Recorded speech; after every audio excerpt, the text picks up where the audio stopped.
హల్లెలూయా. చూడండి, ఈ వాక్యమును మనం చాలా సార్లు విని ఉన్నాం. అయితే మన దినాన శుక్రవారం నాడు ఇక్కడ ఆరాధన అయిపోయి కోవేట ఆరాధన నడిపించిన తర్వాత కోవేట ఆరాధన నడిపించిన తర్వాత కోవేట ఆరాధన నడిపిస్తున్నటువంటి సమయంలో మరి పరిశుద్ధాత్మ దేవుడు కోవేట ఆరాధన ఉన్నటువంటి ఆత్మీయ బిడ్డలతో మాట్లాడడం జరిగింది. మరి ఆ వాక్యం ఆ రాత్రి ఇది చెబుతున్నప్పుడు ఒక ప్రత్యేకమైన కోణంలో ఈ వాక్యం ద్వారా దేవుడు అనేకులతో మాట్లాడడం జరిగింది. వెంటనే నాకు ఆశ కలిగింది, ప్రభువా ఈ ఆదివారం ఎట్టి పరిస్థితిలోని నా ఆత్మీయ బిడ్డలతో మరలా నువ్వు మాట్లాడిన ఆయన ఇదే వాక్యం నా సంఘముతో కూడా నువ్వు మాట్లాడు అని నేను ప్రభు సన్నిధిలో ప్రార్థన చేస్తున్నప్పుడు మరి ఉదయం కాలం నుండి బిడ్డరా నేను వాక్యం దినమున ధ్యానిస్తున్నప్పుడు దాదాపు ఆది కాండం నుంచి ప్రకటన వరకు తిరగేస్తా. దేవుడు వాక్యం కొరకు తిరగేసి చెప్తాం ఏది చెప్తాం అని ప్రభు సన్నిధిలో కనిపెట్టి ప్రార్థన చేసి అడుగుతున్నప్పుడు దేవుడు ఒకే ఒక మాట, నేను బైబిల్ చదువుతాం అనుకుంటే నాకు చదవమని సహాయం చేసేది ఎవరో? దేవుడే.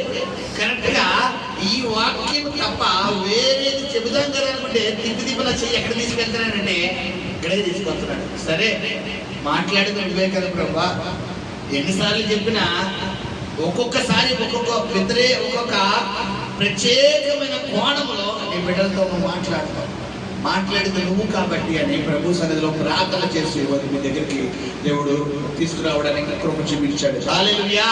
సరే వాక్యంలోకి వెళ్దాం. ఈ వాక్యాన్ని మనం ఒకసారి ధ్యానించిన ఎడల ఇక్కడ గమనించండి, ఇశ్రాయేలు ప్రజలకు రాజుగా పట్టాభిషేకం చేసింది ఎవరిని? దేవుడు సౌలును రాజుగా పట్టాభిషేకం చేసి బిడ్డరా చూడండి, అమాలేకీయులు అనే దేవునికి వ్యతిరేకమైనటువంటి ప్రజలు అంటారు. ఎవరంటే మీరు? దేవునికి వ్యతిరేకమైనటువంటి ప్రజలు, దేవుణ్ణి బాధపరిచే ప్రజలు బిడ్డరా, దేవుణ్ణి దుఃఖపరిచే ప్రజలు, దేవుని యొక్క బిడ్డలకు వ్యతిరేకంగా జీవించే ప్రజలు. ఇలాంటి వ్యక్తుల దగ్గరికి దేవుడు ఎవరిని పంపిస్తున్నాడు? సౌలును పంపిస్తున్నాడు. సౌలును పంపించి దేవుడు ఏం చెప్పాడు? సౌలు నువ్వు అమాలేకీయులతో యుద్ధం చేయి. అక్కడ ఉన్నటువంటి పసి పిల్లలనేమి, స్త్రీలనేమి, పురుషులనేమి, మరి బంధువు ఏమంటారు, పశువులనేమి, జంతువులనేమి, గొర్రెలనేమి, ఎడ్లనేమి అన్నిటి మొత్తం బొత్తిగా నాశనం చేశాడు. మనము ఈ వాక్యాన్ని గద్దించిన కొన్నిసార్లు మరి సౌలు దేవుడు చెప్పిన పని చెయ్యలేదు కాబట్టి, మరి సౌలు దేవుడు ఆజ్ఞను అతిక్రమించాడు కాబట్టి బిడ్డరా గమనించండి, దేవుడు సౌలుని తన రాజు అనే స్థానం నుంచి తప్పించాడని అనేక మార్లు దేవుడు వాక్యం ద్వారా మనతో మాట్లాడాడు. అయితే ఈ వాక్యం ద్వారా ఈ రోజు దేవుడు మనతో ఒక ప్రత్యేకమైన కోణంలో తెలియపరుస్తున్నాడు. ఏంటి అంటే చూడండి, సాధారణంగా చాలా మంది ప్రభువుని నమ్మక ముందు, ప్రభువుని ఎరగక ముందు, ప్రభువుని ఆరాధించక ముందు వాడికి రెండు జీవితాలు ఉంటాయి. Before Christ, after Christ. అంటే క్రీస్తును ఆరాధించక ముందు ఒక జీవితం, ఆఫ్టర్ క్రైస్ట్ అంటే క్రీస్తు వారి జీవితంలోకి వచ్చిన తర్వాత మరొక జీవితం. ఇక్కడ సౌలు దేవుణ్ణి అతని రాజుగా పట్టాభిషేకం చేయలేనంత వరకు సౌలు బిడరా ఒక నార్మల్ పర్సన్. అయితే ఎప్పుడైతే సౌలును దేవుడు అభిషేకించుకున్నాడో, ఇప్పుడు సౌలు ఏ వ్యక్తి అయిపోయాడు? దేవుడు చేత అభిషేకించబడిన వ్యక్తి, దేవుడు చేత పంపబడిన వ్యక్తి, దేవుడి చేత ఎన్నిక చేయబడిన వ్యక్తి. సో గమనించండి, ఎప్పుడైతే సౌలు ఈ విధంగా మరి పిలువబడ్డాడో మనం చదువుకున్న ఎడల బిడ్డరా, ఇక్కడ సౌలు స్థానంలో ఒక విశ్వాసిగా నిన్ను నువ్వు ఏర్పాటు చేసుకో. సౌలు స్థానంలో పిల్లరా, అమాలేకీయుల స్థానంలో నీ పాత జీవితాన్ని పెట్టుకో. ఒక్కొక్క దానికి ఒక్కొక్క ఉపమానం మీకు వివరిస్తున్నాను. సౌలు స్థానంలో ఎవరు ఉండాలి? విశ్వాసిగా నీవు. అమాలేకీయుల స్థానంలో నీ పాత జీవితం, ఆ యొక్క స్త్రీలు, ఆ పురుషులు పిల్లరా, ఆ పశువులు, ఆ ఎడ్లు, ఆ గొర్రెలు, ఆ మేకలు, ఇవి అన్నిటినీ నీ పాత జీవితంలో ఉన్నటువంటి పాత అలవాట్లు, నీ పాత కోరికలు, నీ పాత తలంపులు, నీ పాత క్రియలు, నీ పాత చేష్టలు. సో గమనించండి, ఎప్పుడైతే దేవుడు ఏమంటున్నాడంటే ఇక్కడ నీవు అమాలేకీయులతో యుద్ధంకు వెళ్ళు అంటే నీ పాత జీవితంలో నేను దేవుడు దేనికి వెళ్ళమంటున్నాడు? యుద్ధానికి వెళ్ళు. నువ్వు క్రైస్తవుడిగా మారిన తర్వాత, నువ్వు ప్రార్థనా పరుడిగా మారిన తర్వాత, నువ్వు క్రీస్తుని సొంత రక్షకుడుగా అంగీకరించిన తర్వాత, నువ్వు ఎప్పుడైతే నీటిలో దేవుని యొక్క సొంత రక్షకుడుగా బాప్తిసం తీసుకున్నావో, ఇప్పుడు పాత జీవితంలో నువ్వు ఏమైపోయినట్టంట? చెడిపోయి కొత్త జీవితంలో నువ్వు జన్మించినట్లు లెక్క. ఇప్పుడు పాత జీవితంలో చెడిపోయినటువంటి సహోదరి సహోదరుడా, మరలా నువ్వు దేనికి దిగలేకపోతున్నావు? పాత జీవితాన్ని, పాత ఆలోచనలనే, పాత క్రియలని, పాత తలంపులని, పాత పరిచయాలని. చూడండి, చాలా మంది వివాహానికి ముందు బిడరా, కొంతమంది యవన స్త్రీలకు, యవన పురుషులకు వివాహానికి ముందు కొన్ని పరిచయాలు ఏర్పడతాయి. ఒక విధంగా చెప్పాలంటే దాన్ని ప్రేమ అని చెప్పవచ్చు. వివాహానికి ముందు అమ్మాయి కానీ అబ్బాయి కానీ వారి కాలేజ్ డేస్ లో కానీ స్కూల్ డేస్ లో కానీ వారి ఇంటి దగ్గర ఉన్న వాతావరణంలో కానీ కొన్ని పరిచయాలు ఏర్పడతాయి. ఆ పరిచయాలు ఎంతవరకు కొంతమందికి దారి తీస్తాయంటే కొంతమందికి శరీర కార్యాల వరకు దారి తీస్తాయి. కొంతమందికి పిల్లరా తల్లిదండ్రులు తెలియకుండా వారు తప్పుడు కార్యాలు, తప్పుడు పనులు చేయడానికి దారి తీస్తాయి. కొంతమంది పిల్లరా పాపము జీవితంలో వెళ్ళిపోవడానికి దారి తీస్తాయి. విషయం ఏంటంటే ఎవరికి తెలియదు నేను చేసేది, నేను ప్రవర్తించేది ఎవరికి తెలియదు. నేను అలా మాట్లాడేది, ఆ అబ్బాయితో ఈ అమ్మాయితో మాట్లాడేది అలా ఉండేది ఎవరికి తెలియదు అనుకుంటాం. కానీ విషయం ఏంటి? మనుషులకు తెలియాల్సిన అవసరం లేదు. ఎవరికి తెలుస్తుంది? నిన్న గమనించేది ఒక సీసీ కెమెరా ఉంది. ఏంట కెమెరా? ఆకాశము, భూమి, నిద్య, ఈ 3 కెమెరాలు ఎప్పుడు నేను గమనిస్తాను. నువ్వు మనుషులకు భయపడక్కర్లేదు. నువ్వు మనుషులు చూసి నువ్వు జాగ్రత్త పడాల్సిన అవసరం లేదు. ఎవరికి భయపడాలి? దేవుడికి భయపడాలి. హల్లెలూయా. ఏం జరుగుతుందంటే ఈ పాత జీవితం అనేటువంటి పిల్లరా అమాలేకీయులతో మరి శరీర కార్యాలు, అపవిత్రమైన క్రియలు, అపవిత్రమైన ఆలోచనలు, అపవిత్రమైన మాటలు, అపవిత్రమైన నడతలు, అపవిత్రమైనటువంటి వస్త్రధారణ, అపవిత్రమైనటువంటి జీవితం అనేటటువంటి స్త్రీ పురుషులు పశువులు ఎట్లనేటటువంటి వాటిని దేవుడు సౌలుకు చెప్పి, సౌలుని విశ్వాసం చెప్పి ఏం చెప్తున్నాడు అక్కడ? బుద్ధిగా ఏం చేయాలంట? నాశనం చేసే. చాలా మంది దీన్ని ఒక కోణంలో చదివితే దేవుడు కదా, పసిపిల్లలు ఏం చేశారు? క్లియర్ కట్గా ఉందా? పసిపిల్లలు సైతం ఏం చేశామన్నాడు దేవుడు? చంపేమన్నాడు. పసిపిల్లలు ఏం చేశారు? స్త్రీలు ఏం చేశారు? పురుషులు చంపేమన్నాడు. అర్థం ఉంది. పశువులు ఏం చేసినాయి? బైబిల్లో మనము సాధారణమైనటువంటి నేత్రాలతో, సాధారణమైనటువంటి జ్ఞానంతో చదవకుండా బైబిల్ మనకి కొన్ని సమయాలు ఎలా కనబడుతుంది? తప్పులుగా కనబడుతుంది, తప్పులుగా కనబడుతుంది. కానీ నువ్వు అంతరంగ నేత్రంతో, ఆత్మీయ నేత్రంతో, దేవుని పరిశుద్ధాత్మ సహాయంతో ఆ వాక్యాన్ని చదవనుకోండి, అందులో ఉన్న సత్యము దేవుడు నీకు తెలియపరుస్తాడు. హల్లెలూయా, హల్లెలూయా. అదే యోహాను సువార్తలో మీకు నేను 2వ అధ్యాయంలో ఒక రోజు చెప్పాను. కానాను విందులో నీటిని ద్రాక్షరసముగా దేవుడు తయారు చేసినప్పుడు పిల్లరా చాలా మంది దైవ సేవకులు ఈ వాక్యాన్ని ఏ విధంగా చెప్తారంటే, యేసు ప్రభువు వారు ఆ నీటిని ఆయన కలుగుడు గాక అని చెప్పగానే ద్రాక్షరసం అయిపోయింది అన్నాడు. చాలా మంది సేవకులు దగ్గర విన్నాను. అదే గమనించండి పిల్లరా. నేను ఒక రోజు ఆ వాక్యం ధ్యానిస్తున్నప్పుడు పరిశుద్ధాత్మ దేవుడు నాతో స్ట్రైట్ ఫార్వర్డ్ గా మాట్లాడాడు. చాలాసార్లు చెప్పాడు కదా ప్రభు ఈ వాక్యం అంటే, మీరు మాట్లాడతాను ఈరోజు నువ్వు ఎత్తు అన్నాడు. ఒకరోజు గృహకుడికి వెళ్ళాం. సరే వెళ్ళినప్పుడు అక్కడ కానాను విందులో పిల్లరా మరి 4 పాత్రలను దేవుడు నాకు చూపించాడు. మొట్టమొదటిగా యేసు ప్రభు దేవుడు, రెండవదిగా ఆయన తల్లి సంఘం, మూడవదిగా ఆయన శిష్యులు దేవదూతలు, నాలుగవదిగా విందు ప్రధాని విశ్వాసం. విందు ప్రధాని యేసును ఆయన శిష్యులను దేనికి ఆహ్వానించారంట? వివాహానికి ఆహ్వానించారు. విశ్వాసి యేసు ప్రభు వారిని, దేవదూతలను తన ఇంటికి ఆహ్వానించాడు. ఆహ్వానించినప్పుడు, తన ఇంటిలో కొరతలు ఏర్పడుతున్నప్పుడు, తన ఇంటిలో లోటు ఏర్పడుతున్నప్పుడు, తన ఇంట్లో అక్కర ఏర్పడుతున్నప్పుడు, తన ఇంట్లో కొన్ని సమస్యలు ఏర్పడుతున్నప్పుడు తినవెళ్ళి యేసు ప్రభు వారికి డైరెక్ట్ గా చెప్పేస్తున్నాడా? సంఘం అనేటటువంటి తల్లి వెళ్ళి యేసు ప్రభు వారికి చెప్తుందా? అది క్రమం ఉండాలి. ఒక అధికారిని కలుసుకోవాలంటే డైరెక్ట్ గా వెళ్ళి అధికారిని కల్పించేస్తాడు. నిన్ను ఉండి ఎవరిని కలవాలి? ఎవరిని కలవాలి?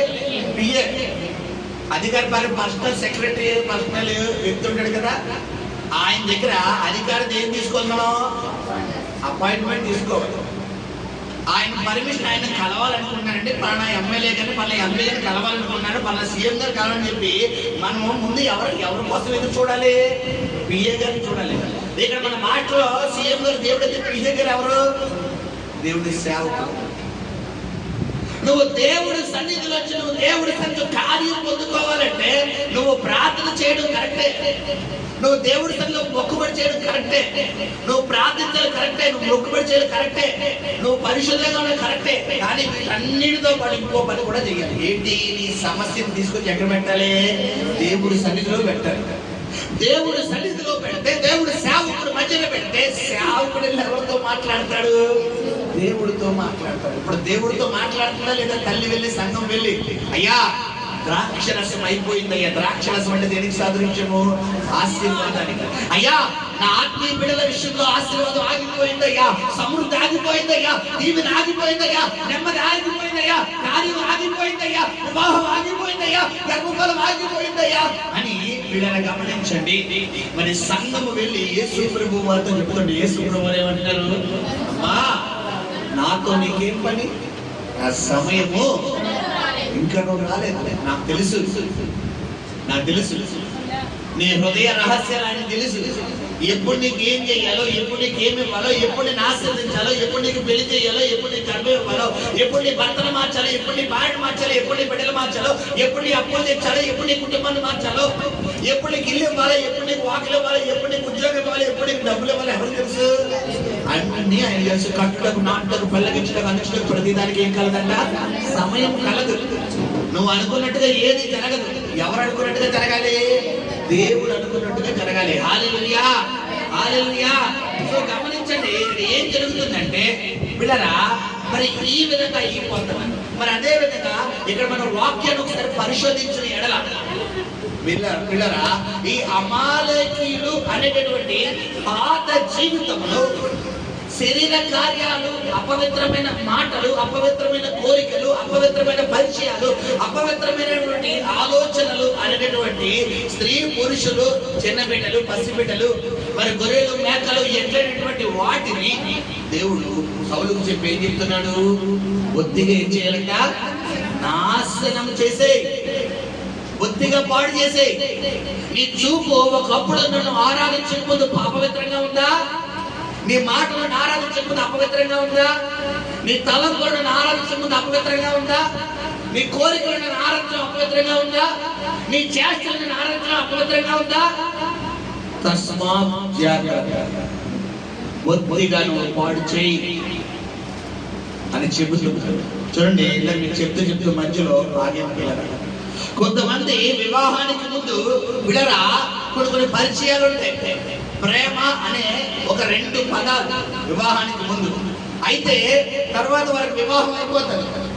ఒకవేళ ఆ ప్రేమ అనేటటువంటి ఆ వివాహం దేవుడి చిత్తం అనుకోండి, దేవుడు ఆ వివాహాన్ని సక్సెస్ఫుల్ గా నడిపిస్తాడు. ప్రేమించుకున్నటువంటి ఆ వివాహం ఆ యొక్క యవనస్తుల ఎముకలో, ఈ యొక్క యవనస్త్రాలు ఎముక, ఆ యవనస్తుల ప్రకట ఎముకలో ఎముక కలిగి యవనస్త్రాలు అనుకోండి, ఆ ప్రేమ దేవుడి చిత్తం అనుకోండి, అది సక్సెస్ఫుల్లీ లీడ్ అయ్యి మంచిగా వికసించి వారి చక్కగా ఆశీర్వదించబడతారు. అయితే గమనించండి, కొంతమంది వివాహానికి ముందు కొంతమంది వ్యక్తులు ప్రేమిస్తారు. ప్రేమించిన తర్వాత పిల్లరా ఏం జరుగుతుంది అంటే వారి ఆలోచన మీద మ్యారేజ్ అయిపోతుంది. పెద్దలు చూసినటువంటి ఏమైపోతాయి? వివాహాలు అయిపోతాయి. పెద్దలు చూసినటువంటి మరి ఆ యొక్క వివాహాలు అయిపోతాయి పిల్లరా. ఎప్పుడైతే ఆ వివాహాలు వారికి జరుగుతాయో వెంటనే మనం చదువుకునే ఎడల పిల్లరా, మన ఆత్మీయ జీవితంలో ఒకసారి పరిశోధిస్తే వివాహాలు అయినది మీరు ఏ జీవితం ప్రారంభించాలి? ఇప్పుడు చెప్పాలి. వివాహం అవ్వకముందు వీరు పాత జీవితం వేరు. ఆ అబ్బాయినో అమ్మాయినో ఇష్టపడిన విషయాలు వేరు.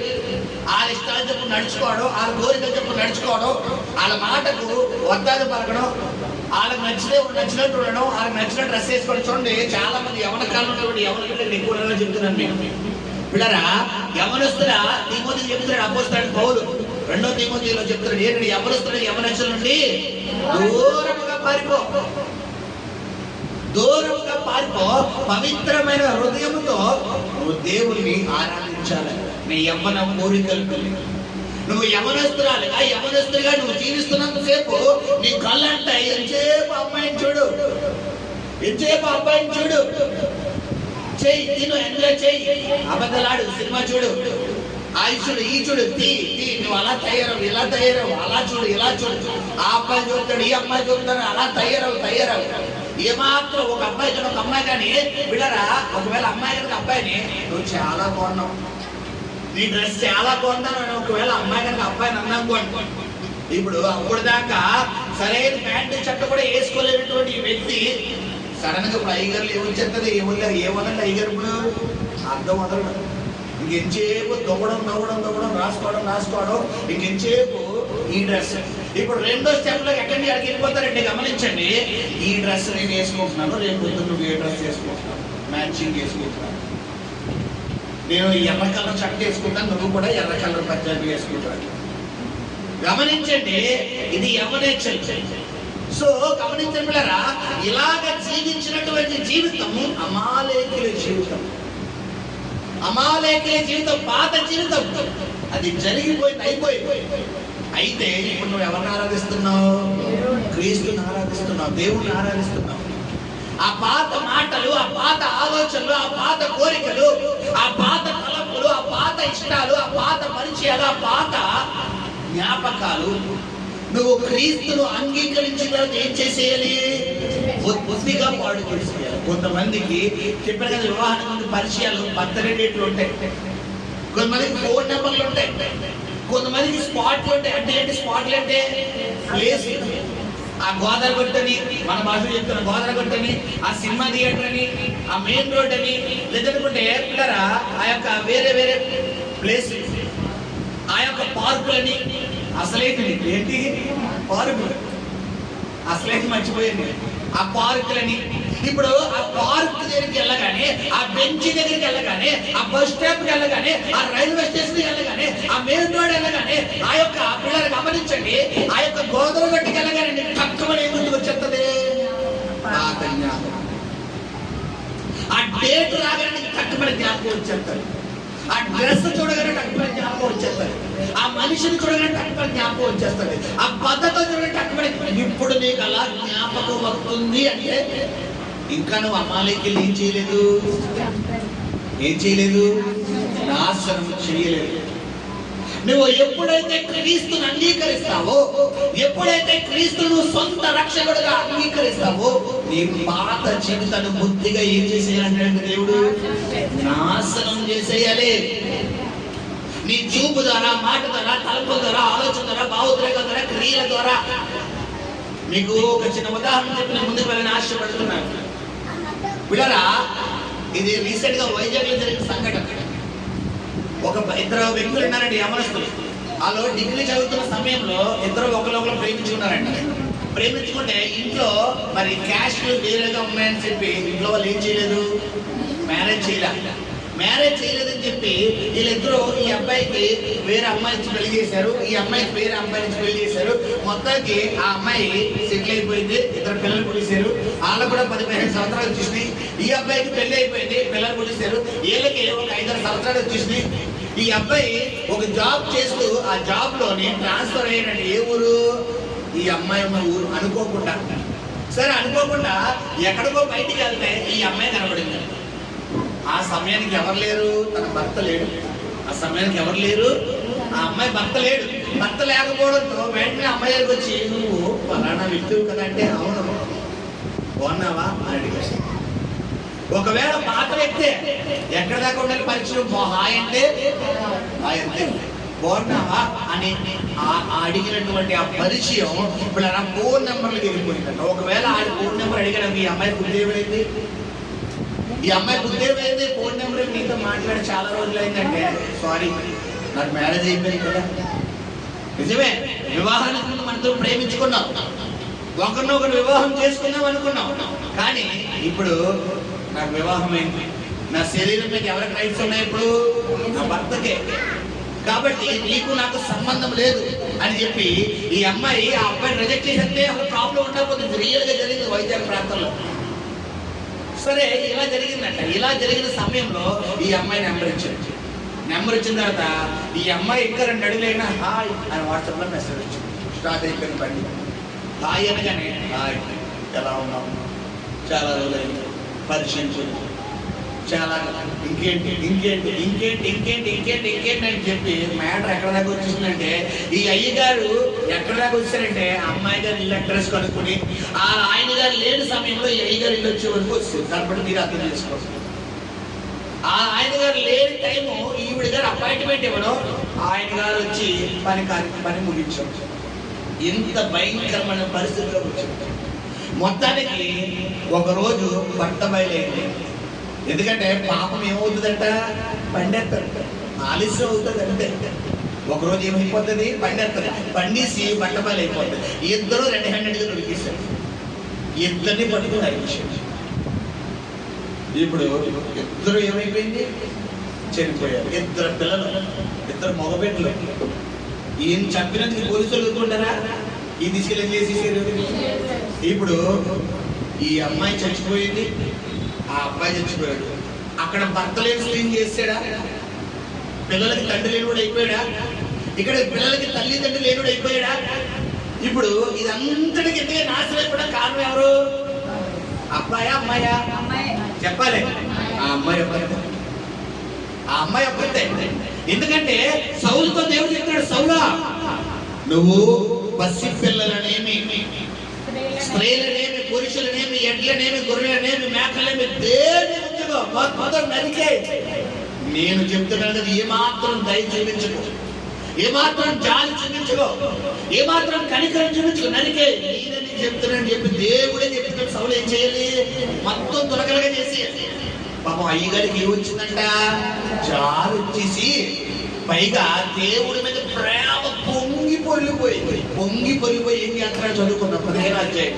అంతటి సౌలు 15వ అధ్యాయంలో అంతటి సౌలు జనులను పోగు చేసి, ఇది ఎక్కడన్నా అదే బలి అర్పణ గురించి ఎన్నో వచ్చిన 4 కాదు. సౌలు సమూయేలు వస్తాడు. సమూయేలు వచ్చిన దాని దగ్గర చదువు 10వ వచ్చిన చదువుకుంటారు.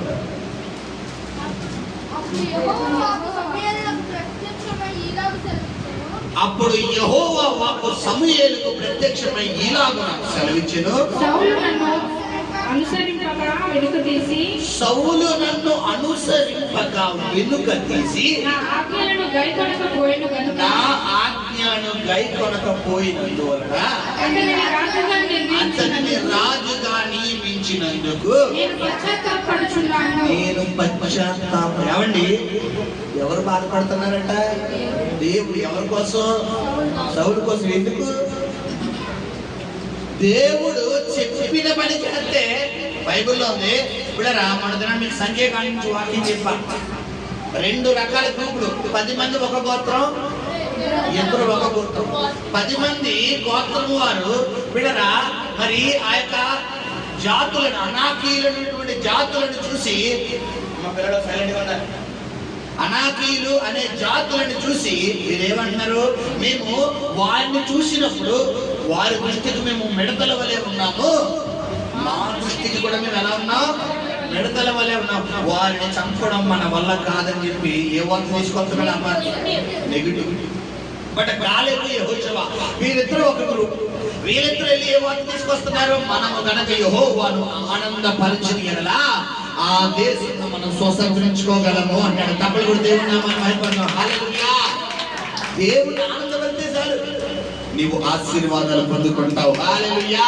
దేవుని సంతోషపడితే చాలు, నీ కుటుంబంలో సమృద్ధి పొంగి ప్రవహిస్తారు. హల్లెలూయా. దేవుని నువ్వు బలపరిస్తే, దేవుడి నామాన్ని నువ్వు అనుసరిస్తే, దేవుడి వాక్యానికి నువ్వు అనుకూలమైనటువంటి జీవితం జీవిస్తే, ఆయన శాసనాలు, ఆయన కట్టడాలు, ఆయన నియమాలు, ఆయన నిబంధనలు కనుక నువ్వు నడుచుకున్నావు అనుకో, నీకంటే ఆశీర్వాదాలు పొందుడి భూమి ఎమ్మడే ఉండడు. హల్లెలూయా. అన్నాడు, నీ దేవుడు యెహోవా మాటలు శ్రద్ధగా విని వాటి అనుసారంగా నువ్వు గైకొని నడుచుకుంటేనే ఆశీర్వాదం. ఆయన ఆజ్ఞల ప్రకారం నడుచుకోవాలి. నువ్వు నడుచుకోకుండా నేను ఉండలేనండి, నేను చేయలేనండి, నేను వినలేనండి అన్నావు, ఏముండదు. ఉదయం నేను పాల ప్యాకెట్కి వెళ్ళేటప్పుడు గతంలో నాకు పరిచయం నాకు సహోదరుడు కనబడింది. ప్రైజ్ లెట్ అని అన్నాడు, ప్రైజ్ లెటరా అన్నాడు. సరే, ఆ బిడ్డను చూడగానే పరిశుద్ధాత్ముడు పొద్దునే ఆ అమ్మాయితో నాతో మాట్లాడతాడు. నా బిడ్డ ఇంకా ఆ బంధకాలు విడిచిపెట్టలేదు, ఇంకా నాకు దుఃఖకరంగా జీవిస్తుంది, ఇంకా నాకు బాధాకరంగా జీవిస్తుందని పరిశుద్ధాత్ముడు నాతో మాట్లాడుతున్నాడు. సరే, నాకేమో టైం అయిపోతుంది. సరే, దేవుడు మాట్లాడుతున్నాడు కదా అని చెప్పి, అమ్మ బాగున్నావా అని అడిగాను. బాగున్నానని అన్నాడు. సరేరా, మరి ఇంకేంట్రా అని అడిగితే, కొన్ని విషయాలు దేవుడు నాతో మాట్లాడుతున్నాడు. ఆమె పర్సనల్ విషయాలు అని ఇంకా విడిచిపెట్టలేదని కొన్ని బలహీనతలు, నువ్వు ఇంకా ఆ బంధకాల నుంచి బయటికి రాలేదా అంటే, నీకోసం దేవుడు నాతో మాట్లాడుతున్నాడంటే, అవునన్నయ్య, నా వల్ల కావట్లేదు, నేను మర్చిపోదామనుకున్నా, నేను విడిచిపెడదామనుకున్నా, నేను వద్దనుకున్నా, నాకు అదే ధ్యాస వచ్చేస్తుందనియా, అదే ఆలోచన వచ్చేస్తుందనియా, నాకు అలాగే వచ్చేస్తుందని అన్నది. ఇప్పుడు వచ్చేస్తుందమ్మా, రేపు పొద్దున సంక్రాంతి తర్వాత అప్పుడు నువ్వు వస్తానన్నా కూడా వస్తానన్నా కూడా నువ్వు నీకు నమస్కారమే బాబు అంటావు, తెప్పించుకుంటావా అని అడిగాను. వద్దన్నయ్య, వద్దంటే మరి నువ్వు వదిలే. ఒక యవ్వనస్తుడు ప్రేమలో ఉన్న బిడ్డ దాదాపు 2 సంవత్సరాల నుండి 10th క్లాస్ అయిన దగ్గర ముందు దేవుడు ఆ అమ్మాయితో మాట్లాడాడు. ఇప్పుడు ఆ అమ్మాయి ఇంటర్మీడియట్ కంప్లీట్ అయితే డిగ్రీకి వచ్చింది. ఈ 2 సంవత్సరాల నుంచి భయంకరమైనటువంటి యవ్వన క్రియలో బంధించబడిపోయింది. చిన్న వయసులోనే యవ్వన క్రియలకు బందీ అయిపోయింది ఆ అమ్మాయి. ఆ అమ్మాయిని డైరెక్ట్ గా దేవుడు నాతో మాట్లాడుతుంటే ప్రతి ఒక్కటి. ఒకరోజు ఆ అమ్మాయి చదువుకుంటుంటే పిల్లరా, దేవుడు ఆ అమ్మాయి గురించి నాతో మాట్లాడుతున్నాడు, సమ్ పర్సనల్ విషయాలు. ఆ అమ్మాయితో మాట్లాడాడు.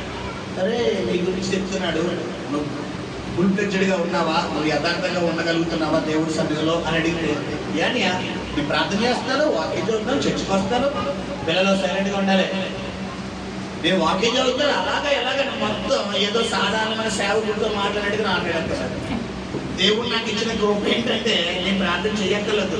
ఒక మనిషి మొహం చూసాను అనుకోండి, వాళ్ళు మొత్తం బయట పెట్టి ఎక్కడ కనబడుతుంది, నాకు నా మొహం వాళ్ళ మొహంలో కనబడుతుంది. దేవుడు ఏమంటున్నాడు, నేను రహస్య పాపాలు ఆయన ముఖంలో కనబడుతుంది.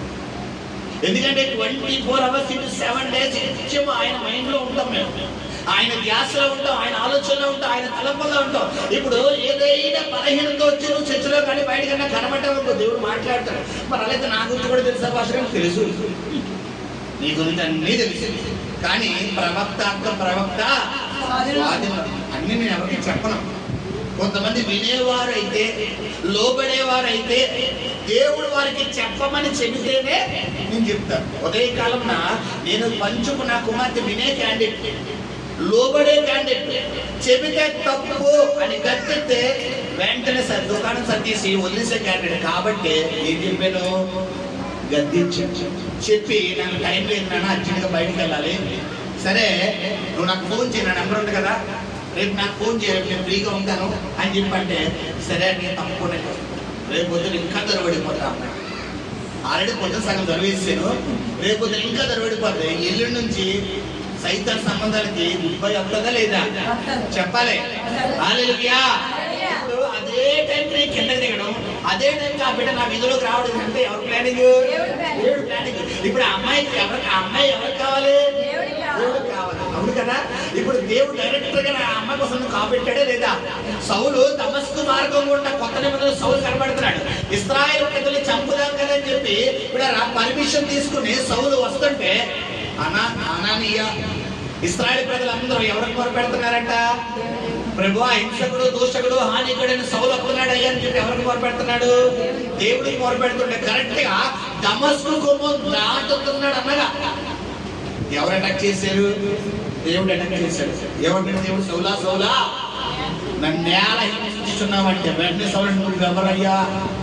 నిన్ను హింసించట్లేదంటే నీవు నన్ను హింసిస్తున్నావు, నీవు హింసిస్తున్న యేసు నేను అన్నాడు. నేను హింసించలేదే అంటే వెంటనే ఏమన్నాడు? నా బిడ్డను హింసిస్తే నన్ను హింసించినట్టే. ఇప్పుడు సౌలు పౌలుగా మార్చిన ఎవరు ప్లానింగ్? ఇప్పుడు అక్కడ ఆ టైంకి సౌలు దుర్మార్గుడిగా ఉన్నాడా మంచివాడిగా ఉన్నాడా? చెప్పాలి. సౌలు ఆ టైంకి దుర్మార్గుడిగా ఉన్నాడా మంచివాడిగా ఉన్నాడా? దేవుడు మంచి వాళ్ళని రక్షించాలా దుర్మార్గులు రక్షించాలా? మనందరూ దుర్మార్గులు. ఇక్కడ ఒక్కడు నీతిమంతుడు లేడమ్మా. మన పుట్టుకతో అబద్ధ వాళ్ళు ఎవరైనా ఉన్నారా? పుట్టుకతో ఒక బూతు కూడా మాట్లాడిన ఎవరైనా ఉన్నారా? అసలు నేను ఒక్కసారి కూడా చీమను కూడా సంప్రదించిన వాళ్ళు ఎవరైనా ఉన్నారమ్మా? నేను ఒక్క దెబ్బ కూడా ఎవరిని కొట్టలేదు, ఎవరిని తిట్టలేదు వాళ్ళు ఎవరైనా ఉన్నారా? ఎవరు? మరి ఇప్పుడు దేవుడు మన కొరకు వచ్చాడా లేదా? హల్లెలూయా. అమాలేకీయులు పాత జీవితం, పాత పరిచయాలు, పాత స్నేహాలు, పాత జ్ఞాపకాలు, పాత వస్తువులు. పులిసిన పిండి నీలో కొంచెం ఉన్నను ముద్దంతయు పాడైపోయింది. నీలో పాత స్వభావము, పాత చేష్టలు, పాత పరిచయాలు, పాత స్నేహాలు, పాత గుర్తులు, పాత కోరికలు, పాత జ్ఞాపకాలు. కొంతమంది యవనస్తుల గురించి చెప్తున్నాను, శ్రద్ధగా ఆలకించిన పిల్లలు. ఏంటంటే కొంతమంది యవనస్తులు వారికి డైరీ మిల్క్ ఇస్తారు. ఆ చాక్లెట్లు 100 రూపాయలు 200 రూపాయలు. వీడు ఇంట్లోని వాళ్ళ అమ్మకి కనీసం ఏం తీసుకురాడు. ఈవిడ కనీసం వాళ్ళ అమ్మకి ఏం తీసుకురాదు. కనీసం ఒక గాజులు కొండు, కనీసం వాళ్ళ అమ్మకు ఒక సీర కొండు. అయ్యగారు అమ్మాయి గారు ఏమి ఇచ్చేస్తారు? డైరీ మిల్క్ ఇచ్చేస్తే ఈ అమ్మాయి డైరీ మిల్క్ ఇస్తే తీసుకెళ్ళి ఎక్కడ దాచుకుంటుంది? బట్టల్లో దాచుకుంటుంది, బీరువాల్లో దాచుకుంటుంది, ఆ యొక్క డైరీలో దాచుకుంటారు, ఆ పుస్తకాల్లో దాచుకుంటారు. దాచుకుని ఏం చేస్తుందమ్మా? దాచుకుని ఏం చేస్తుంది? ఇప్పుడు పెళ్ళి అయిపోయింది, తీసుకెళ్లి కాళ్ళ పడేయాలా అత్తరింటికి తీసుకెళ్ళాలా? చెప్పాలి. వస్తువులు అయితే కాళ్ళలో పడేస్తారు. ఇప్పుడు ఆ పెద్ద డైరీ మీద చూడగానే ఏం గుర్తుపడుతుంది? చెప్పాలి. అదే రాదు. ఆ ఫోన్ నెంబర్ చూడండి, ఏం గుర్తుపడుతుంది? ఒక నెంబర్ చెప్తాను తక్కువ అందరూ 9848 ఎవరిది? శివపతి. ఎప్పుడు నెంబర్? మన చిన్నప్పుడు నెంబర్. ఇప్పుడు తక్కువ మంది చెప్పేసావా లేదా? ఈ జ్ఞాపకాలే ఉండకూడదు. మీ అమ్మగారి నెంబర్ చెప్పమ్మా, మీ నాన్నగారి నెంబర్ చెప్పమ్మా. మనకి ఆ నెంబర్లే తెలీదు. విచిత్రం. నీ నెంబర్ చెప్పండి, అవునండి నా ఫోన్లో చూసి చెప్తారండి అంటారు. గమనించు సహోదరుల, నీవు పాత జ్ఞాపకాలు ఏమి ఉండకూడదు, పాత అలవాట్లు ఏమి ఉండకూడదు. సాతాను సంబంధమైనది ఏది నీ జీవితంలో ఏమవకూడదు, ఉండకూడదు. ఇక్కడ దేవుడు చెప్తున్నాడు, సౌలా నువ్వు అమాలేకీయులలో పసి పిల్లలనేమి, స్త్రీలనేమి, పురుషులనేమి, పశువులనేమి, జంతువులనేమి అన్నిటినీ ఏం చేసే బొత్తిగా పాడు చేసే. అంటే సౌలు ఏం చేశాడు? చదువురన్నా. ఆ దేవుని పశ్చాత్తాపడ్డాడు. తర్వాత ఏం జరిగింది? అందుకు సమూయేలు ఏంటమ్మా? కోపావేశుడై రాత్రి అంతా యెహోవాకు మొరపెట్టుచుండెను. ఉదయమున సమూయేలు లేచి సౌలును ఎదుర్కొనుటకు పోగా సౌలు కర్మెలునకు వచ్చి అక్కడ జయ సూచకమైన శిలను నిలిపి తిరిగి గిల్గాలునకు పోయెనన్న సమాచారము వినెను. తరువాత అతడు సౌలు వద్దకు రాగా సౌలు యెహోవా వలన నీకు ఆశీర్వాదము కలుగును గాక. యెహోవా ఆజ్ఞను నేను నెరవేర్చితిననగా. ఇక్కడ శ్రద్ధగా ఆలకించండి. యెహోవా ఆజ్ఞను నేను నెరవేర్చితిననగా. ఏమండి? నెరవేర్చడా నెరవేర్చలేదా? చెప్పాలి. నెరవేర్చాడా నెరవేర్చలేదా? చేశాడా చేయలేదా? మరి ఏమంటున్నాడు ఇప్పుడు? ఏం మాట్లాడుతున్నాడు? అదే అబద్ధం ఆడుతున్నాడు. అబద్ధం ఎవరికి? అబద్ధానికి చనిపోయాడు ఎవరు? ఇప్పుడు సౌలు తండ్రి గారి మీరేమైపోయింది. సరే, ఈ విషయాలు సమూయేలు గారికి తెలియదు, ఒక పాస్టర్ గారికి ఏమీ తెలియదు. నేను ఏం చెప్పినా పాస్టర్ గారు నమ్మేస్తారు అనుకుంటారు కొంతమంది గొర్రెలు. కొన్ని గొర్రెలు ఉంటాయి, అమ్మాయి గొర్రెలు. పాస్టర్ గారు నేను ఏం చెబితే అది అమ్మ ప్రార్థనకు రాలేదంటే ఈ రోజంతా కడుపు లేపు పాస్టర్ గారు, కడుపు లేపండి, చాలా కడుపు లేపండి, అందుకే రాలేకపోయాడు. హల్లెలూయా. నీ రహస్య పాపాలే నీ ముఖం మీద మొత్తం 70 ml స్క్రీన్లో వేసి చెప్పినప్పుడు నువ్వు అబద్ధం ఆడుతున్నాడు దేవుడు నాకు చెప్పడమ్మా. అప్పుడు మేము ఏం చేస్తాం తెలుసా? అవునమ్మా ఇలా నవ్వుతున్నాడంటే అర్థం ఏంటి? నువ్వు చెప్పేది అబద్ధం అని నాకు తెలిసిపోయింది. కానీ బయటికి నువ్వు అబద్ధం ఆడేస్తున్నావు, తప్పు కదా కనీసం అనుకోండి. ఎలా ఉంటుంది? గుండె వద్ది ఎడవైపు గుండె డెప్పు వచ్చింది, గుండె డెప్పు వచ్చేది. తింటారా బాబు? గమనించండి వీళ్ళరా. అదేదో సినిమాలో గతంలో నేను సినిమా చూసినప్పుడు నాకు గుర్తొస్తుంది. బ్రహ్మానంద గారు ఆడి ఒక స్వామిజీ ఒక వరం అడుగుతాడు. ఏంటా వరం? ఎదుటివాడు ఆడి గురించి మనసులో ఏమనుకున్నాడు నీకు తెలియాలి. ఈడి వరం రాయడం దొరికి బాగా అంటాడు. వచ్చినప్పటి నుండి తీసుకునే వాళ్ళు అందరూ స్వరాలు వీడికి ఏమైపోతుంది, లాస్ట్కి చివరిగా బాగా పడుకుంటుంది. అది అలా ఏంటంటే నువ్వు ఒకసారి ఇక్కడ నన్ను ఎదురుకుండా కూర్చొని టైం అవుతున్నప్పుడు నా వంక చూసి శ్రద్ధగా పెట్టినట్టు వేసేడతావు. కానీ నువ్వు మనసులో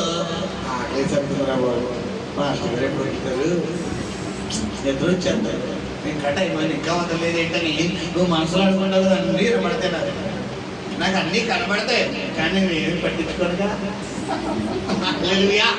పట్టించుకోవడానికి నేను వాక్యం చెప్పలేను. కాబట్టి నాకు ఏది కావాలో అదే అంటాను. నేను అన్నీ ఎన్నో. హల్లెలూయా. సరే, వాక్యంలోకి వెళ్దాం. సో ఇలాగ జరుగుతున్న సమయంలో సమూయేలు వెంటనే సౌలు సమూయేలుతో అంటున్నాడు, నీ దేవుడు చెప్పినటువంటి ఆజ్ఞను నేను నెరవేర్చింది అనగా. సమూయేలు ఏమంటాడు ఇప్పుడు? సమూయేలు అలాగైతే నాకు వినబడుచున్న గొర్రెల అరుపులను ఎడ్ల రంకెలను ఎక్కడివి అని అడిగాడు. అందుకు సౌలు అమాలేకీయుల యొద్ద నుండి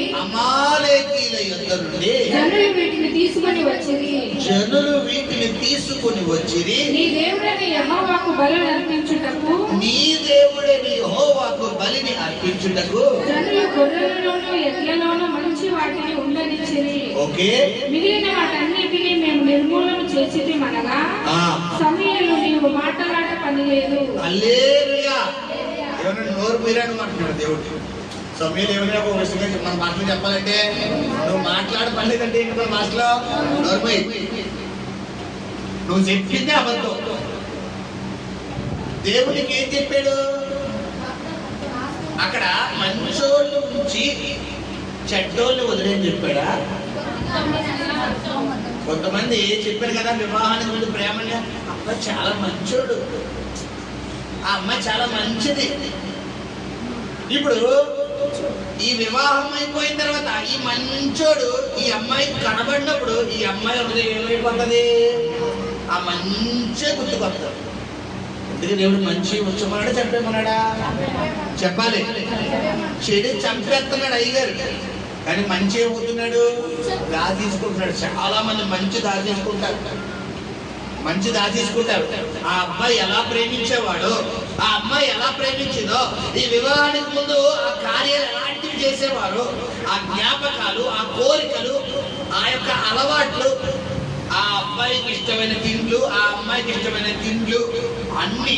ఒకవేళ ఆ అమ్మాయికి బిర్యానీ ఇష్టం అనుకోండి, ఈ అమ్మాయి బిర్యానీ తింటున్నప్పుడల్లా ఈ అబ్బాయి బిర్యానీ తిన్నప్పుడు ఏం గుర్తుకొస్తుంది? నా ప్రియుడికి బిర్యానీ అంటే ఇష్టం, నా ప్రియురాలికి బిర్యానీ అంటే ఇష్టం. ఇప్పుడు గమనించు, దేవుడు మంచి చెడు అని చెప్పాడు. అక్కడ చెప్పాలి. మంచి చెడు అని చెప్పాడా? చంపేమని చెప్పాడా? చంపేయాలంటే విడిచిపెట్టే. ఆది కాండం 12వ అధ్యాయంలో దేవుడు ఏమన్నాడు అబ్రాహాముతో? నీవు లేచి నీ తండ్రి ఇంటి నుండి, నీ దేశం నుండి, నీ బంధువుల నుండి విడిచిపెట్టి వచ్చాడు. అబ్రాహాము విడిచిపెట్టి వచ్చేసాడా? ప్రభువా, చిన్నప్పుడు పుట్టేనయ్యా, నా సొంత దేశం, నా బంధువులందరూ ఇక్కడే, నా స్నేహితులందరూ ఇక్కడే. ప్రభువా, తల్లిదండ్రులు వదిలేమంటా వింటయ్యా ఏమన్నా కుశలేసాడా? వెంటనే 12వ అధ్యాయంలో విడిచిపెట్టాడు. 13వ అధ్యాయం 3వ వచనం వచ్చేసరికి అబ్రాహాము వెండి బంగారము బహు పశువులు కలిగి ఆ దేశంలోనే గొప్ప ధనవంతుడిగా దేవుడు మార్చేశాడు. హల్లెలూయా. ఇది మాట్లాడితే నేను దేవుడు విడిచిపెట్టమని చెప్తున్నప్పుడు, నేను వదిలేమని చెప్తున్నప్పుడు, నువ్వు ఆ దారిలోకి వెళ్ళకని చెప్తున్నప్పుడు, నువ్వు వెళ్ళే మార్గం సరిగ్గా లేదని చెప్తున్నావు. ఏమైపోవాలి? వదిలేమంటే చచ్చిపోయినా పర్వాలేదు, నీ కళ్ళ ముందు నాశనం అయిపోయినా పర్వాలేదు, వదిలే పట్టించుకోకు. అలా కాకుండా ఏమాత్రం నీ హృదయంలో కనుక ఒక్కసారి అలా వెనక్కి తిరిగావా అనుకో, ఏమైపోతావు నువ్వు? లోతు భార్య దేవుడు ఏం చెప్తాడు? లోతు కుటుంబాన్ని ఏమన్నాడు దేవుడు? సొదొమ ప్రాంతం విడిచిపెట్టి వెళ్ళిపోయేటప్పుడు మీరు ఏం చేయొద్దు, వెనక్కి తిరక్కో. ఎవరైనా వెనక్కి తిరిగితే ఉప్పు స్తంభం అయిపోతారు. ఉప్పు అంటే శాపవస్తులు అయిపోతారు అని దేవుడు చెబుతుంటే, ఈ యొక్క ఇద్దరు కుమార్తెలు లోతు మాత్రం గబ గబ గబ ఆ సోయరు ప్రాంతానికి పరిగెట్టుకు వెళ్ళిపోతారు. బట్ లోతు భార్య మాత్రం ఏం చేస్తుందంట? అయ్యో ఒక్కసారి అలా చూడండి. వీక్నెస్ చెప్తున్నాను, చెప్పి ముగిస్తాను. మగోళ్ళు కొంచెం స్ట్రాంగ్ పిల్లగా చెప్పాలంటే వీక్నెస్ ఎవరికి? ఆడోళ్ళే. అందుకని బైబిల్లో ఉంది అపోస్తలుల పౌలు స్త్రీ ఏ ఘట్టమంట? బలహీన ఘట్టం. ఈజీగా ఏడ్చేస్తారు, ఈజీగా సెన్సిటివ్ మైండ్. జ్ఞాపకాలు అలాగే ఉంటాయి, ఆశలు అలాగే ఉంటాయి, ఇష్టాలు అలాగే ఉంటాయి, పరిచయాలు అలాగే ఉంటాయి, ప్రేమలు అలాగే ఉంటాయి. కొంతమందికి సెన్సిటివ్ మైండ్, ఏది బేగా మర్చిపోలేదు. మా పిల్లలు ఏది బేగా మర్చిపోలేదు, ఏది బేగా వదలలేదు. చెప్పాను కదా, ఆ ప్లేసులు, ఆ వస్తువులు, ఆ నెంబర్లు, ఆ కాంటాక్ట్లు ఒక్కసారి అలా వెళ్ళినప్పుడు వెంటనే మైండ్ ఏమైపోద్ది? వెంటనే లింక్ అయిపోయింది. మన వైఫై ఉంది, మన పక్కన వైఫై ఉందనుకోండి, పిల్లరా ఒకసారి నెంబర్ అని కనెక్ట్ అయిందనుకోండి, నువ్వు వైఫై ఆన్ చేయగానే మా పాస్వర్డ్ కొట్టగలుగుతా? కొట్టకుండా ఏమైపోద్ది? కరెక్ట్ అయిపోద్ది. ఇక నువ్వు అడగక్కర్లేదు, ఒకసారి కనెక్ట్ అయ్యిందంటే సార్ వైఫై. ఇప్పుడు నువ్వు సాధారణంగా ఒక్కసారి కనెక్ట్ అయ్యావనుకో, నువ్వేం చేస్తావు? వెంటనే బలహీనం అయిపోతావు. కాబట్టి స్థాన బలాలు ఉంటాయి పిల్లరా, గుర్తులుంటాయి, చిహ్నాలు ఉంటాయి, సింబల్స్ ఉంటాయి, సాతానికి సంబంధించిన వస్తువులు ఉంటాయి, సాతానికి సంబంధించినటువంటి స్నేహాలు ఉంటాయి, సాతానికి సంబంధించిన పరిచయాలు ఉంటాయి. వీటన్నిటి జోలికి నువ్వు వెళ్ళాలా? వెళ్ళకూడదా? వెళ్ళకూడదు. బిఫోర్ క్రైస్ట్ నువ్వు దేవుణ్ణి అంగీకరించక ముందు ఎలా జీవించాలి వేరే విషయం. కానీ ఎప్పుడైతే నువ్వు క్రీస్తును సొంత రక్షకుడిగా అంగీకరించావో, ఇప్పుడు నీ పాత జీవితంలో నువ్వు ఏమైపోయినట్టంట? చనిపోయి క్రొత్త జీవితంలో నువ్వు జన్మించినట్టు. హల్లెలూయా. సౌలు దేవుడు చెయ్యొద్దన్న పని చేశాడు, తద్వారా ఏమైపోయాడు? దేవుడు సౌలు ఏం చేశాడు? రాజుగా స్థానం నుండి దింపేశాడు. పోనీ అక్కడతో వదిలేసాడా అంటే, దేవుడు చెప్పిన పని ఒక్కటి చెయ్యకపోవడం వల్ల సౌలు అనేక పొరపాట్లు చేసుకుంటూ వచ్చాడు. మొట్టమొదటి పొరపాటు ఏంటో తెలుసా? దేవుడు చెయ్యొద్దన్న పని చేయడం. రెండో పొరపాటు దావీదుని చంపాలని ప్రయత్నం చేయడం. మూడవ పొరపాటు సమూయేలు చనిపోయిన తర్వాత సౌలు యుద్ధానికి వెళ్ళాలనుకున్నాడు. అప్పుడు దాకా సౌలు ఎవరి చిత్తాన్ని తెలుసుకునేవాడు? దేవుడి చిత్తాన్ని తెలుసుకునేవాడు. ఇప్పుడు సమూయేలు ఆత్మను బయటికి రప్పించడం కోసం సౌలు ఎక్కడికి వెళ్ళి విచారణ చేస్తున్నాడు? కర్ణపిశాచం అంటే ఎవరో తెలుసా మీకు? చేతబడి చేసేవారు. చేతబడి చేసే వాళ్ళ దగ్గరికి, మాంత్రికుల దగ్గరికి, జ్యోతిష్యుల దగ్గరికి, సిద్ధాంతుల దగ్గరికి మనం వెళ్ళొచ్చా? మంత్రుల దగ్గరికి మనం వెళ్ళొచ్చా? చాలా మంది వెళ్ళిపోతారు మోతాలు పెట్టుకోవడానికి, మంచి చెడ్డలు చూసుకోవడానికి. పిల్లరా వెళ్తారు. సౌలు మూడో పొరపాటు. ఈ మూడు పొరపాటులు చేయడం వల్ల సౌలు కుటుంబం మొత్తం స్మాష్ అయిపోయింది. సౌలు భార్య చనిపోయింది, సౌలు బిడ్డలు చనిపోయాడు, యోనాతాను చచ్చిపోయాడు, సౌలు చనిపోయాడు. తర్వాత సౌలు యోనాతాను కుమారుడైనటువంటి ఎవరో మెఫీబోషెత్, అనే ఒక కుమారుడు, అతడికి 2 కాళ్ళు కూడా ఏమైపోయింది పాపం, ఆ యుద్ధంలోనే పోయింది, చంపేసింది. ఆ అవిటివాడైనటువంటి ఆ మెఫీబోషెతు కనబడితే దావీదు అప్పుడు అంటాడు, యోనాతానును బట్టి, సౌలును బట్టి కాదు, యోనాతానును బట్టి అతని కుటుంబంలో జ్ఞాపకం చేసుకోవడానికి ఎవడైనా ఉన్నాడా అని అడిగితే అప్పుడు చెప్తున్నారు ప్రజలు, ఏమని, ఉన్నాడయ్యా, యోనాతాను యొక్క కుమారుడు మెఫీబోషెతు ఉన్నాడు అంటాడు. ఇప్పుడు యోనాతాను దావీదు స్నేహితుడు, యోనాతాను దావీదుకి స్నేహం చేశాడు, సహాయం చేశాడు. విషయం ఏంటంటే యోనాతాను ఎవరి కుమారుడు, సౌలు కుమారుడు. ఇప్పుడు సౌలు కుమారుడు అయినప్పుడు దావీదుని సౌలు చంపాలనుకున్నప్పుడు యోనాతాను సౌలుకి సహాయం చేయాలా, దావీదుకి సహాయం చేయాలా? కానీ యోనాతాను ఎవరికి సహాయం చేస్తున్నాడు? యోనాతాను మంచి వైపు ఉన్నాడు, సౌలు చెడ్డ వైపు ఉన్నాడు. నీ ముందు 2 వ్యక్తులు ఉంచుతున్నాడు. నువ్వు యోనాతానులో ఉండి కొత్త జీవితంలో ఉంటావా? లేదండి, నేను సౌలులాగే ఉండి అమాలేకీయులు ఉన్నటువంటి ఆ పశువులు, ఆ ఎడ్లు, ఆ గొర్రెలు మాత్రం మంచి వాటిని నేను వదలనండి, చెడ్డ వాటిని వదిలేస్తాను. ఆ కొన్ని జ్ఞాపకాలు నేను మర్చిపోలేనండి, కొన్ని ఆలోచనలు మర్చిపోలేనండి, నేను చచ్చే వరకు, నాకు కట్టే మండే వరకు నేను వదలండి అంటావా? నీ ఇష్టం. నీ ఆత్మ ఎక్కడికి వెళ్ళిపోతే నరకానికి వెళ్ళిపోతుంది మొట్టమొదటి. రెండోది ఏమైపోతుంది, నీ నెక్స్ట్ వంశవళి అక్కడ ఏమైనా మిగులుతుందా? సౌలు వంశవళి మిగిలిందా? మిగలలేదు. దావీదు వంశవళి మిగిలిందా? ఇప్పటికి కూడా దావీదు కుమారుడా అని చెప్పగలుగుతున్నావా? సౌలు కుమారుడు బైబిల్ ఎవరిని చెప్పగలుగుతున్నావా? కానీ దావీదు కుమారుడు అని ఎవరు పిలుస్తున్నావు? యేసు ప్రభువు. దావీదు వంశం నుంచి వచ్చింది ఎవరు? యేసయ్య. దావీదుకి సౌలుకి తేడా అదే.